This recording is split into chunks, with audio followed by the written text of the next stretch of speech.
नमस्कार, आप देख रहे हैं G19 टीवी मानवाधिकार क्रांति। और आज एक महत्वपूर्ण विषय के साथ हमारे बीच में फतुहा विधानसभा क्षेत्र के समाज सेवी, चिकित्सक और पत्रकारिता क्षेत्र के महान हस्ती सम्मिलित हुए हैं। इससे कि पहले मैं इनका इंट्रोडक्शन कराऊं, आज का जो विषय वस्तु है उस तरफ मैं लोगों का ध्यान आकृष्ट करना चाहता हूं। आज यह जो परिचर्चा G19 टीवी मानवाधिकार क्रांति के स्टूडियो में हो रही है, इसका मुख्य उद्देश्य यही है कि जो हाल फिलहाल में अपने बिहार प्रदेश में बिहार विधानसभा आम चुनाव 2025 संपन्न होने वाली है, उसको लेकर के जनमत का क्या नजरिया है और जनता को बीच में जो सही मैसेजिंग हो, जागरूकता के रूप में हम आज इस परिचर्चा को लेकर के आपके बीच प्रस्तुत हुए हैं। मैं आपको परिचय करा दूं। सर्वप्रथम हमारे बीच इस फतुहा विधानसभा क्षेत्र के और फतुहा के निवासी समाज सेवी और वर्षों तक अपने क्षेत्र के वार्ड पार्षद के रूप में प्रतिनिधित्व किया है, नवल यादव जी हैं। हमारे बीच आज पत्रकारिता क्षेत्र के महान हस्ती, इथ एजेंडा के संपादक और बिहार श्रमजीवी पत्रकार यूनियन के महासचिव, गांधीवादी के रूप में जाने जाते हैं, प्रेम बाबू हैं। और इसी क्षेत्र के प्रसिद्ध होम्योपैथिक चिकित्सक डॉक्टर लक्ष्मी नारायण सिंह पटेल, जिस ओर पूरे प्रदेश ही नहीं पूरे देश का ध्यान आकृष्ट हुआ है।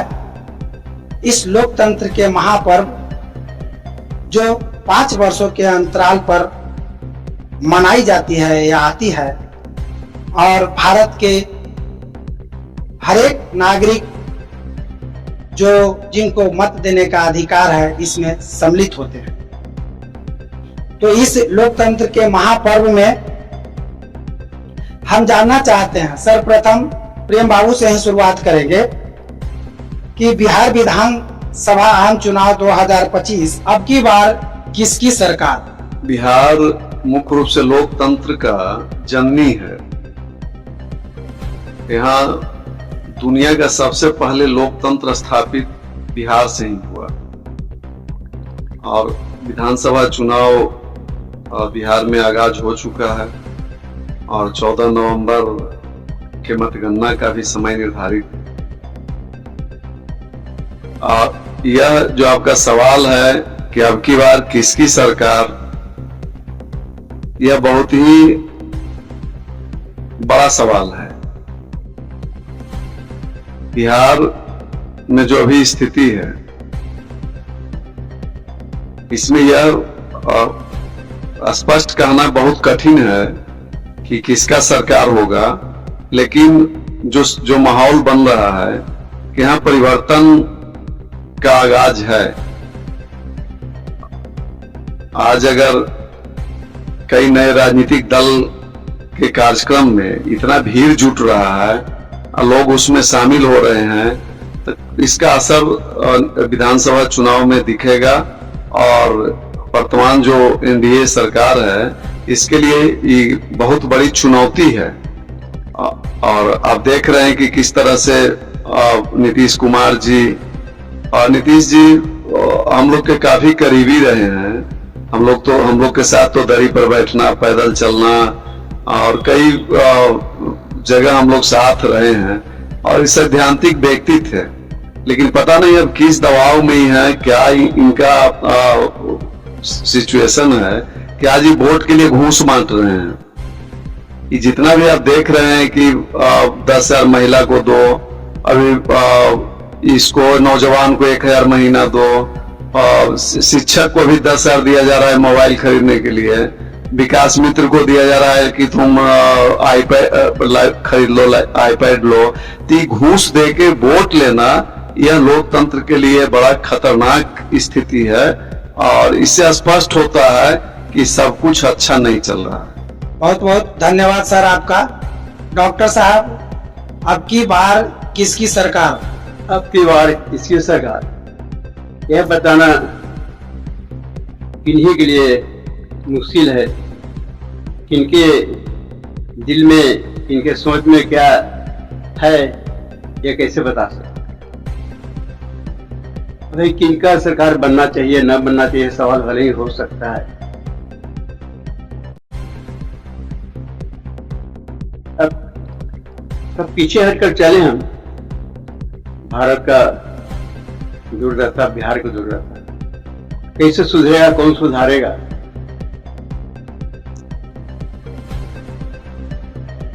अब वहां पीछे हटते हैं, चलते हैं कि जब भारत की आजादी के पहले अंतिम बैठक हुआ था ब्रिटेन में, भारत की आजादी दी जाए या न दी जाए, उसमें 3 महान व्यक्ति नहीं गए थे। हमारे महात्मा गांधी, अम्बेडकर साहब, भीमराव अम्बेडकर जी और सरदार वल्लभ भाई पटेल। उन्होंने सोच रखा था कि सब जा रहा है, मेरा बात तो मानेगा नहीं। वहां जब बैठक में लोग पहुंचे इन तीनों छोड़कर, तो विंस्टन चर्चिल जो हम मुख्य अतिथि थे, मुख्य वक्ता थे, उन्होंने कहा कि भारत अभी आजादी के काबिल नहीं है। भारत की आजादी के देने के कारण है कि वहां अपराधियों के हवाले कर देना। आज मेरा एक 14 से इतना भय खाता है लोग। हम वही सवाल के जवाब आ रहे हैं, पीछे से आ रहे हैं कि इसकी स्थिति क्या है।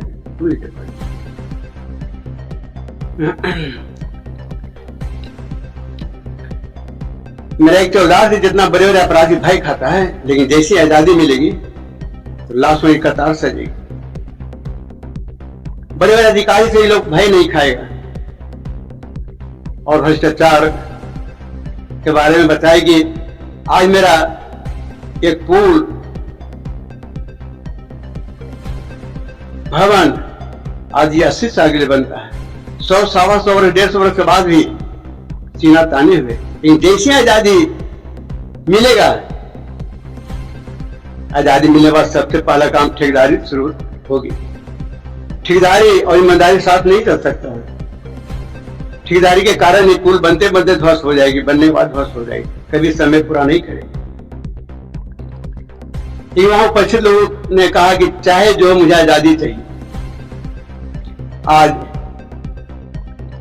जब पहले सरकार बनी तो लंबा समय तक कोई फंड नहीं मिलता था। ईमानदार लोग ऊपर जाते थे, जिनके पास 1 पैसा नहीं था उन्हें भी लोग चंदा करके, मेहनत कर उन्हें विधायक, संसद बनाते थे। आज तो अच्छा ईमानदार के जाना बड़ा मुश्किल हो गई है। आज फंड शुरू हुआ और हमारे प्रधानमंत्री नरसिम्हा राव ने फंड शुरू किया और वहीं से लूटपाट डकैती शुरू हो गई। कहां फंड दे, कहां ठेकेदार करें, और ठेकेदारी ईमानदारी साथ साथ नहीं चलता। अब की बार किसकी सरकार? तो मैं G19 टीवी का आपके कार्यालय में स्वागत करता हूं। और जहां तक आपका सवाल है इस बार किसकी सरकार, तो हमें जो देखने को मिल रहा है, खास करके नौजवानों में जो उबाल है, नौजवानों का जो भविष्य की बात आई है, तो हमें तो लगता है कि इस बार जो नौजवान की बात कर रहे हैं तेजस्वी यादव, निश्चित तौर पर सरकार बदलेगी और 1-5 साल नौजवानों के लिए देखा जाएगा कि 5 साल में नौजवानों के लिए क्या करते हैं। तो निश्चित तौर पर इस बार सरकार बदलने की संभावना है। क्या बिहार में आज भी जातीय समीकरणों पे वोट पड़ता है या विकास के नाम पर पड़ेगा? क्या कहेंगे सर? पूरे अभी उत्तर भारत में जाति ही महत्वपूर्ण है और अभी जो टिकट बंटवारा हो रहा है कि जाति के आधार पर ही हो रहा है, जाति के संख्या के आधार पर ही हो रहा है। हमारे उम्मीदवार जो अपना रिज्यूम बनाते हैं उसमें लिखते हैं कि हमारा जाति का संख्या इतना है, इसलिए हम यहाँ का दावेदार हैं। इसलिए अभी नहीं, अभी पिछले, हमको लगता है कि पिछले 50 साल उत्तर भारत में जाति पर ही वोट पड़ेगा। यहाँ विकास कोई मायने नहीं रखता है। अगर आपका जाति का व्यक्ति क्रिमिनल है, अपराधी है, दुष्ट है, बलात्कारी है, चोर है, ठग है, डकैत है और आपका जाति का है तो लोग उसको, ऐसा कई उदाहरण भी है। अब मोकामा से अनंत सिंह एमएलए बनता है तो अनंत सिंह ऐसा बहुत पढ़ा हुआ है ऐसा नहीं है, उससे विद्वान लोग वहाँ मोकामा में ही डीजीपी हैं आनंद शंकर जी, वहाँ बहुत विद्वान लोग हैं, लेकिन वो अगर चुनाव लड़ेंगे तो उनका जमानत बचना मुश्किल हो जाएगा। वहाँ नेता कौन है तो सूरज भान आनंद सिंह। आप देखिए क्रिमिनल में कितने, अभी दानापुर जाइए तो नेता कौन है, रितलाल है। रितलाल से पढ़ा हुआ व्यक्ति भी दानापुर में होगा, विद्वान व्यक्ति होगा। तो यह जो लोकतंत्र है ये मूर्खों का शासन है। यहाँ जब शासन करेगा तो मूर्खे व्यक्ति करेगा और भीड़ तंत्र है। इसलिए अभी जाति के आधार पर ही यह चुनाव होगा और जाति समीकरण भी बन रहा है। हर लोग जाति को सेट करने में लगे हुए हैं। अभी प्रशांत किशोर जो लिस्ट जारी किए हैं इसमें भी देखिए जातीय समीकरण को साधा जा रहा है। तो यह जाति पर ही चुनाव होगा। एनडीए, महागठबंधन और जनसुराज, किसकी नीतियां जनता के दिलों में जगह बना रही है? तीन हुए राजद, एनडीए और जनसुराज। हमारे भाजपा के संस्थापक पंडित दीनदयाल ने कहा था चुनाव आएगा वोट लोग मांगने आएंगे। वोट हम किसे दें? वोट की तो सरकार बनाएगी। उन्होंने साफ कहा था कि मेरा पार्टी भले ही अच्छा हो लेकिन उम्मीदवार खराब है। वैसे स्थिति में अच्छे उम्मीदवार को दें, पार्टी को मत दें। अगले बार सेवक सीखेगा कि नहीं, जनता को अच्छे उम्मीदवार चाहिए, अच्छे पार्टी नहीं चाहिए। जैसे हमारे प्रशांत किशोर भी यही बात कह रहे हैं कि अच्छे उम्मीदवार है। हमारा यदि कोई उम्मीदवार खराब हो, किससे उसको आरोप हो तो उसे खदेड़ भागे, उसे वोट मत दे।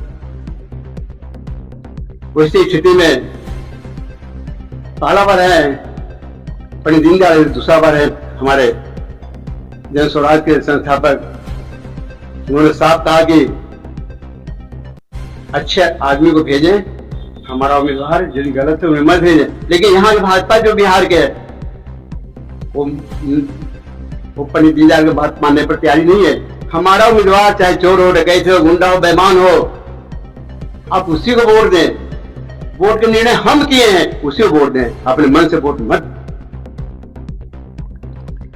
राजद के बारे में तो बस वहां तो जैसे भाजपा के लोग तय कर लिए हैं कि जो वोट हम मेरे जिनका चेहरा देखते हैं उन्हीं को वोट दीजिए। बस वही कहना है कि जो निर्णय किए उन्हीं को वोट दीजिए। युवा पलायन या बेरोजगारी, क्या इस चुनाव में पार्टी के अहम एजेंडे में शामिल होंगे?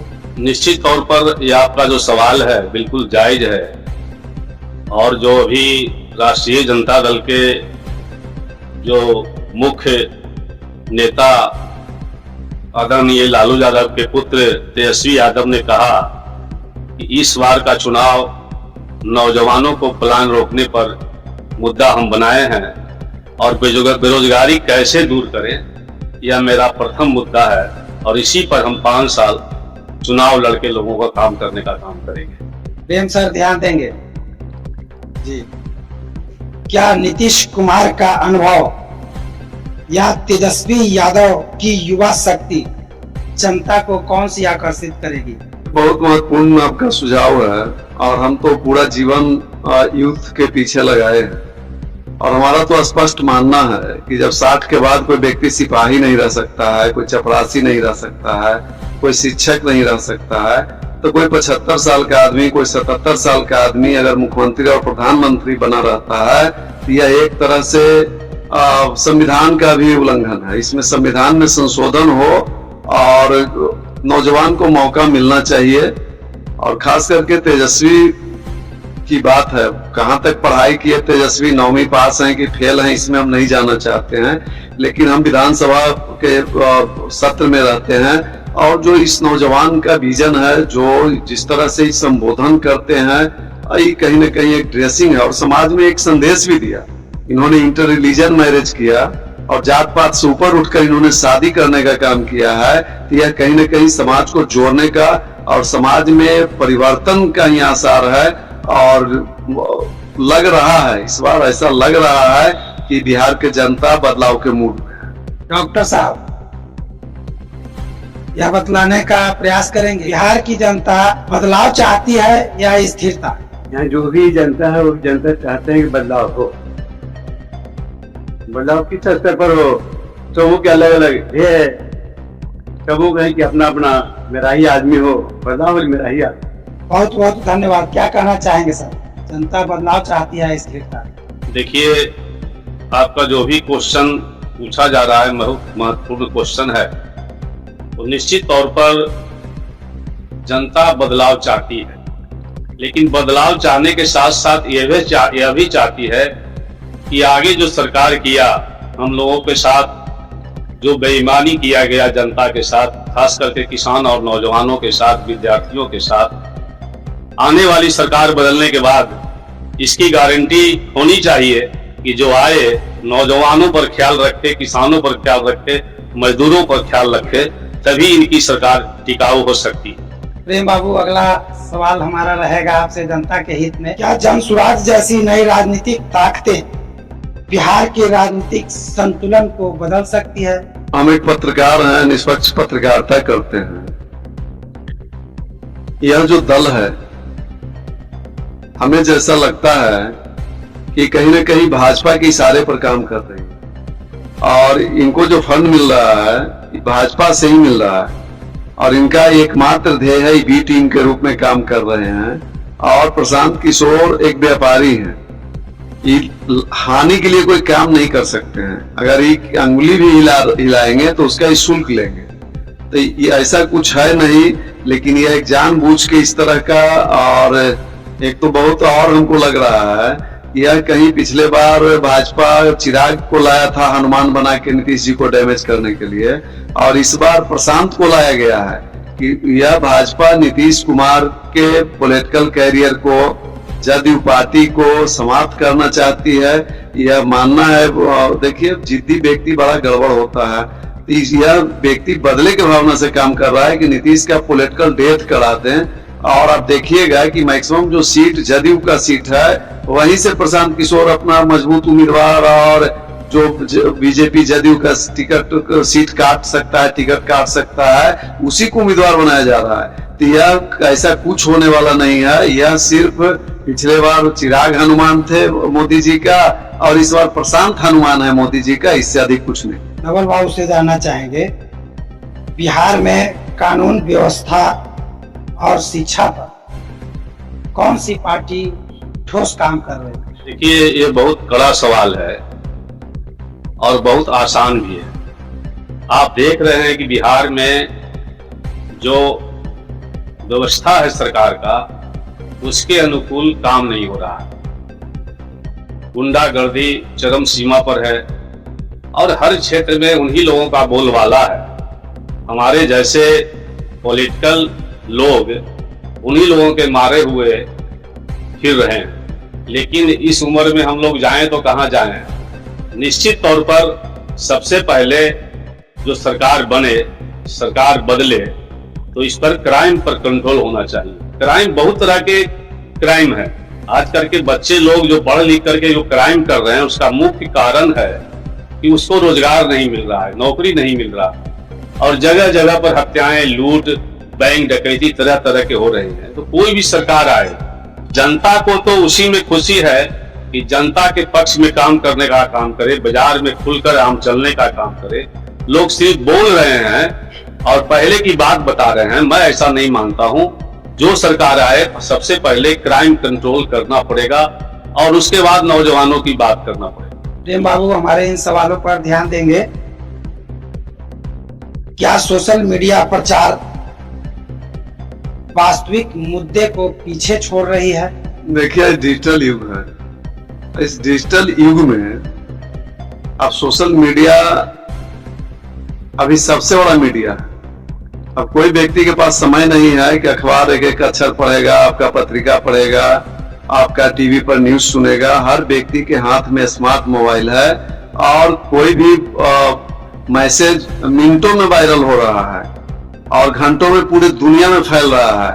तो यह सोशल मीडिया का जमाना है, लेकिन सोशल मीडिया का सकारात्मक उपयोग हो और एआई के माध्यम से या किसी का कट पेस्ट कॉपी करके या किसी को अपमानित करने के उद्देश्य से इसका इस्तेमाल नहीं हो, और सोशल मीडिया का हमेशा सकारात्मक होना चाहिए। इलेक्शन कमीशन ने रोक भी लगाया है, आप सोशल मीडिया पर पॉलिटिकल प्रचार नहीं कर सकते हैं, इसके लिए अभी इलेक्शन कमीशन का एक गाइडलाइन भी जारी हुआ है। इसलिए सोशल मीडिया का हमेशा सकारात्मक उपयोग हो। अब नाम सोशल है, काम अनसोशल हो रहा है।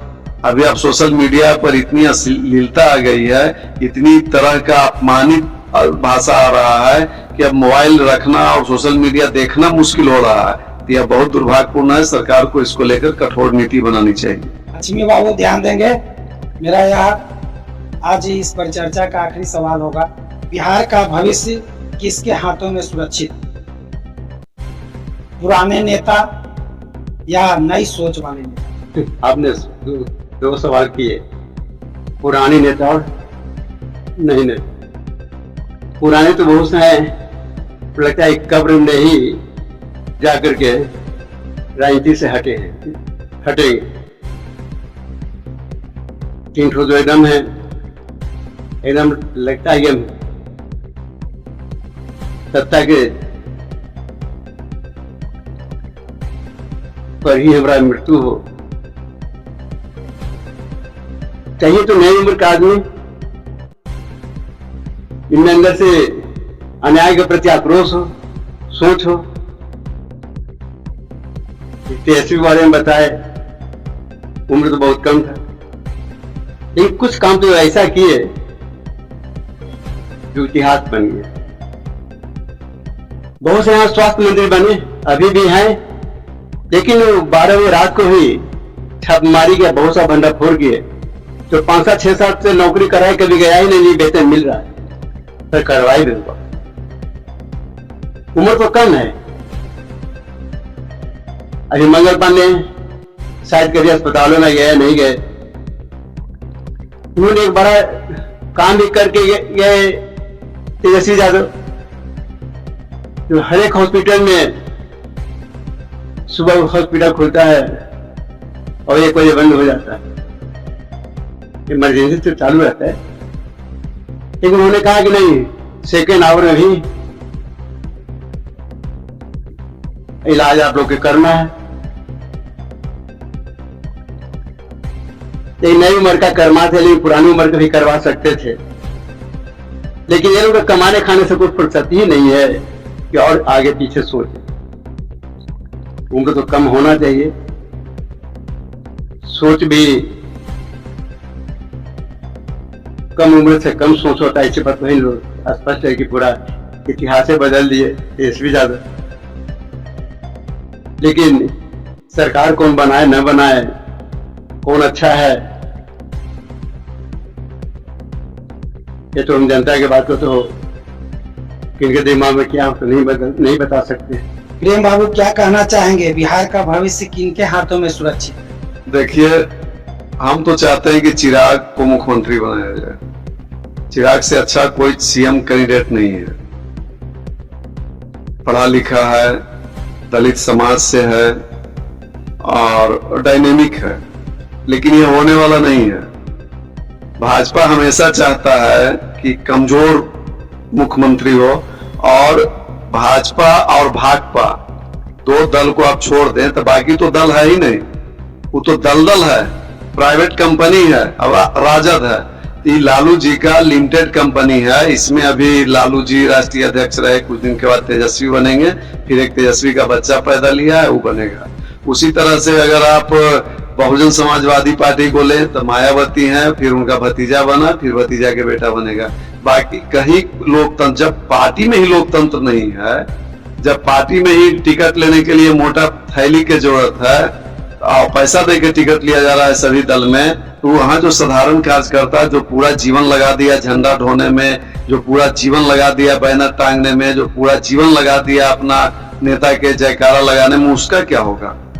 थैली शाह, फतुहा में भी ऐसा उम्मीदवार है, जो लोजपा भी टिकट दे देता है, भाजपा भी दे देता है, और देता है पैसा के बल पर। लोजपा को भी 1 करोड़, अभी यहाँ थे किंग महेंद्र, राज्यसभा MP रहे, सब दल में रहे, जो लो 50 करोड़ चंदा हमको राज्यसभा भेज दो। यह जो राजनीतिक दल दुकान चला रहा है, अब मांझी जी का पार्टी है, वो क्या है, मांझी जी का दुकान है।